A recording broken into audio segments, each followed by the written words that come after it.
एक समय की बात है। एक नदी के किनारे एक बड़ा आम का पेड़ था। उस पेड़ पर एक चालाक और खुशमिजाज बंदर रहता था। वह आम के मीठे मीठे फल खाता और अपने जंगल के दोस्तों को भी खिलाता था। उसी नदी में एक मगरमच्छ अपनी पत्नी के साथ रहता था। मगरमच्छ बंदर की ऊर्जा और खुशी से प्रभावित था, लेकिन उसकी पत्नी को बंदर से ईर्ष्या हो गई। उसने सोचा कि जो बंदर इतने मीठे आम खाता है, उसका दिल तो और भी मीठा होगा।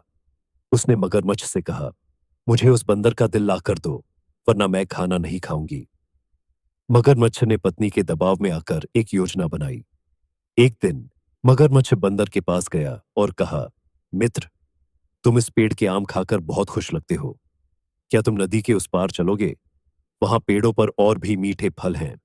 बंदर ने पूछा, लेकिन मैं नदी कैसे पार करूंगा? मैं तो तैर नहीं सकता। मगरमच्छ ने हंसते हुए कहा, चिंता मत करो, मैं तुम्हें अपनी पीठ पर बैठाकर ले जाऊंगा। बंदर को मगरमच्छ की बात पर भरोसा हो गया और वह उसकी पीठ पर सवार हो गया।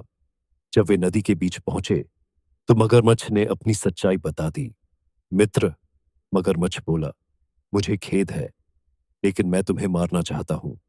मेरी पत्नी तुम्हारा दिल खाना चाहती है।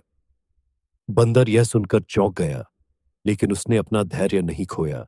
वह बोला, अरे मेरे दोस्त, यह तो तुमने पहले क्यों नहीं बताया? मैं अपना दिल पेड़ पर छोड़कर आया हूं। अगर तुम मुझे वापस पेड़ पर ले चलो, तो मैं अपना दिल तुम्हें दे दूंगा। मगरमच्छ ने उसकी बात पर विश्वास कर लिया और तुरंत वापस पेड़ की ओर तैरने लगा। जैसे ही वे किनारे पहुंचे, बंदर फुर्ती से पेड़ पर चढ़ गया और ऊपर से हंसते हुए बोला, मूर्ख मगरमच्छ, मेरा दिल तो हमेशा मेरे अंदर रहता है। तुमने अपनी चालाकी में खुद को मूर्ख बना लिया। अब जाओ और अपनी पत्नी को समझाओ। मगरमच्छ शर्मिंदा होकर चुपचाप नदी में लौट गया।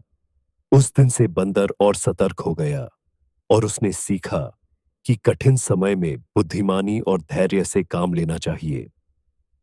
कहानी की सीख, मुश्किल हालातों में भी शांत रहकर और बुद्धिमानी से काम लेने पर हर समस्या का समाधान किया जा सकता है। ऐसी और प्रेरणादायक कहानी को सुनने के लिए इस चैनल को सब्सक्राइब करें और इस वीडियो को लाइक करके अपने दोस्तों के साथ शेयर करें।